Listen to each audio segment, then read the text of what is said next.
Shalom, berjumpa lagi 30 Oktober 2020 dalam renungan harian pada kesempatan hari ini yang diambil dari 2 Petrus pasal yang kedua ayat yang pertama sampai yang ketiga dengan perikop nabi-nabi dan guru-guru yang palsu. Sebelum kita bersama-sama masuk di dalam renungan firman Tuhan, mari kita bersama-sama bersatu dalam doa. Terima kasih ya Allah untuk setiap perkataan-Mu sebagai makanan bagi rohani kami yang menguatkan dan meneguhkan kami. Tolonglah kami dengan kuasa Roh Kudus jika pada saat ini kami ingin mendengar kebenaran firman-Mu. Urapilah hamba-Mu, berkatilah jemaat-Mu. Amin. Saudara-saudari yang dikasihi dan diberkati di dalam Tuhan Yesus Kristus, beberapa waktu yang lewat, saya melihat seseorang memposting di media sosial tentang uang palsu dan juga uang asli. Mereka kemudian menerima dari pembeli yang pada saat itu datang ke toko dan membayar dengan uang palsu. Baru menyadari setelah kemudian pembeli ini pergi. Sepintas jika kemudian dilihat, uang ini sebenarnya tidak jauh berbeda. Sama, hanya butuh kejelian untuk seseorang melihat dengan teliti bahwa ini sebenarnya sesuatu yang berbeda, ada yang asli, ada yang palsu, yang kemudian beredar dalam kemudian kehidupan masyarakat. Tidak hanya uang, yang palsu dalam perjalanan kehidupan di tengah-tengah masyarakat juga banyak. Perhiasan-perhiasan, kemudian alat-alat elektronik dengan mesin yang mungkin sudah diganti, kosmetik-kosmetik yang dipakai untuk membuat para perempuan tampak putih, cantik, dan glowing, masker, hand sanitizer di masa pandemi, juga kemudian menggunakan label yang kemudian digunakan seperti asli, padahal isinya kemudian dipalsukan. Butuh ketelitian seperti saya katakan tadi, kepekaan untuk memastikan ini palsu atau ini adalah asli. Petrus juga menyebutkan hal yang sama, Bapak Ibu Saudara sekalian. Dalam perjalanan kehidupan umat, dalam perjalanan iman, dalam kebersamaan persekutuan, tidak semuanya kemudian adalah yang baik, yang benar, yang asli.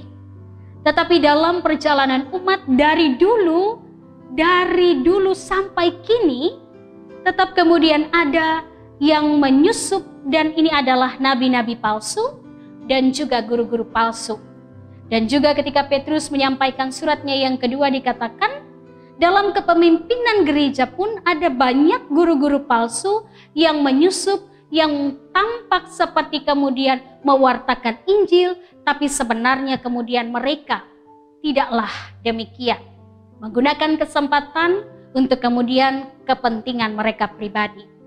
Guru-guru palsu, baik pemimpin gereja secara formal atau informal, hadir juga bukan hanya dalam kehidupan jemaat, tapi juga dalam kehidupan percakapan keseharian.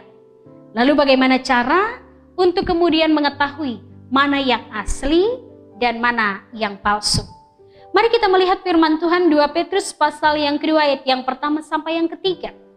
Ada 3 hal yang dikatakan oleh Petrus dalam firman Tuhan ini setidaknya mewakili dari ciri-ciri guru palsu dalam kehidupan jemaat. Yang pertama, menyangkal Yesus Kristus, ayat yang pertama. Tidak mengaku Yesus Kristus dalam kemudian pemberitaan mereka, menyangkal. Nah, jemaat dipengaruhi pada saat itu secara khusus karena ajaran Gnostik, di mana Yesus dikatakan tidak memiliki tubuh jasmani dan dia bukan Allah. Nah, ajaran inilah yang kemudian disusupkan secara perlahan dalam kehidupan jemaat agar mereka kemudian menyaksikan iman dan pengharapan mereka sendiri. Lalu ciri yang kedua dari guru-guru palsu dikatakan dalam firman Tuhan ini ayat yang kedua adalah memiliki cara hidup yang dikuasai oleh nafsu. Nah, hawa nafsu ini kemudian berbicara tentang kebejatan seksual, menyebabkan Allah dan Injilnya dipermalukan. Lebih jelasnya kemudian dalam ayat selanjutnya, ayat yang keempat sampai yang ke-22 di sana dikatakan dengan jelas tentang hal ini. Lalu ciri yang ketiga adalah mengkomersialkan Injil untuk kepentingan dan keuntungan pribadi. Dengan cerita-cerita isapan jempol, cerita-cerita hebat yang dilebih-lebihkan, mendorong orang mempersembahkan uang yang banyak untuk keuntungan mereka dengan cara hidup poya-poya, dengan cara hidup dalam percinahan, sehingga pada akhirnya kemudian ini menjadi jalan untuk usaha pribadi yang menggunakan tameng bahwa Injil mereka beritakan.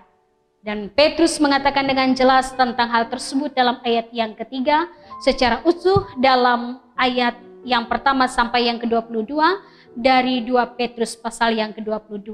Mencemarkan kebenaran dengan keserakahan dan juga penipuan. Saudara-saudari yang dikasihi dan diberkati di dalam Tuhan, Petrus menyebut mereka sudah pasti tidak akan luput dari hukuman dan juga kebinasaan yang datang dari Allah. Oleh sebab itu, tidak ada satupun yang akan bebas dari perbuatan yang jahat, menyusup kehidupan jemaat yang kudus dengan pengajaran-pengajaran yang menyimpang tadi. Bagaimana cara kita jemaat masa kini untuk melihat dan menanggapi kehadiran dari guru-guru palsu ini dalam kehidupan jemaat kita? Yang pertama adalah mari kita waspada. Waspada terhadap berbagai pengajaran agar jangan mudah terseret dalam berbagai macam kesesatan dan kehilangan pegangan yang teguh.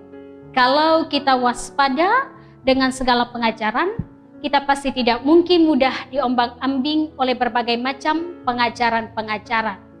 Kemudian yang kedua, bertumbuhlah dengan pengenalan yang benar akan Allah. Mari kita menguatkan dan juga meneguhkan iman kita dalam berbagai kebajikan, sehingga kemudian kita memiliki pengetahuan untuk bisa menguasai diri dan tetap hidup saleh. Itu adalah cara yang kedua untuk kita kemudian menghadapi pengajar-pengajar yang tidak benar.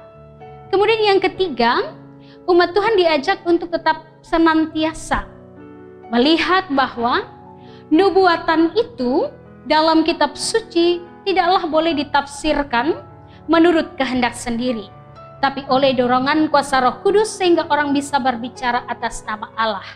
Dan pahamilah tentang nubuatan-nubuatan ini, mana yang kemudian sesuai dengan kehendak Allah dan mana yang tidak sesuai dengan kehendak Allah. Setidaknya kemudian 3 hal ini mampu kemudian menjauhkan kita dari segala pengajaran yang tidak benar yang diberikan oleh guru-guru palsu di tengah-tengah perjalanan kehidupan.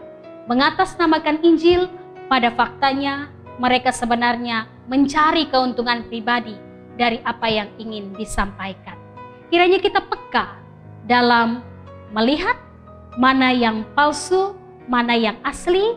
Sama seperti kita belajar dalam kehidupan ini, ada banyak produk-produk yang beredar yang tentunya kita bisa menilai ini adalah sesuatu yang baik atau ini sebenarnya sesuatu yang tidak baik. Tuhan Yesus memberkati kita semua oleh firman-Nya, menguatkan kita semua untuk melakukannya. Amin. Terima kasih ya Bapa yang baik untuk firman Tuhan yang kami dengarkan.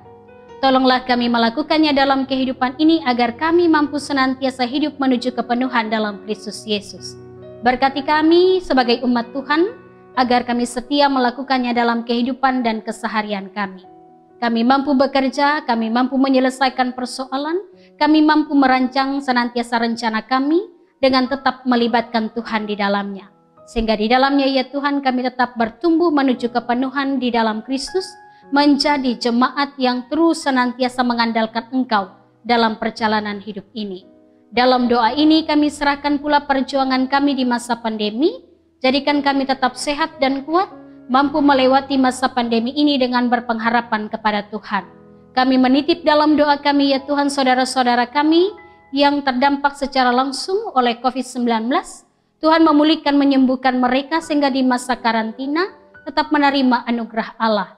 Segala kecukupan kebutuhan makanan dan segala kebutuhan pengobatan mereka memperolehnya, sehingga dengan masa karantina tersebut mereka dapat sembuh dan pulih, bebas dari virus dan dapat berkumpul dengan keluarga.